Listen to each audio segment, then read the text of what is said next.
সুবহ সাদেকের আগে এখনো পর্যন্ত সূর্য ওঠে নাই। রাস্তা দিয়ে আমি হাঁটতেছি, কিছু দূর যাওয়ার পরে একজন বৃদ্ধা মহিলাকে দেখলাম লাঠিতে ভর দিয়ে দাঁড়িয়ে আছে। আমি ভয় পেয়ে গেছি। প্রথমে ভাবছি হয়তো কোনো জিন হতে পারে। সাদা কাপড় পরা, সাদা চুল, হাতে একটা লাঠি, সেটাও দেখি সাদা লাঠি।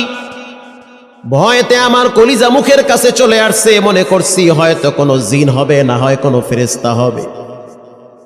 পরে বুঝলাম না, সে মানুষ। কাছে গেলাম, সে আমার দিকে হাতটা বাড়ায় দিল। 5টা টাকা দাও, 1 পিস রুটি কেনার মতো টাকা আমার কাছে নাই। গরিব মানুষ আমি। অনেকের দরবারে হাত পাচ্ছি, কেউ দেয় নাই। তুমি নামাজিওয়ালা মানুষ, দেখছি মসজিদ থেকে বের হয়েছ, তোমার কাছে হাত বাড়াইছি, ফিরাইয়া দিও না। 5টা টাকা হইল, আমাকে তুমি দাও, 2 পিস রুটি কিনে খাবো। হুজুর বিশ্বাস করেন, তখন আমার পকেটে মাত্র 5টা টাকাই ছিল, আর কোনো টাকা ছিল না। আমি সিদ্ধান্ত নিলাম, ফজরের নামাজ পড়ছি, মনটাও ভালো লাগতেছে।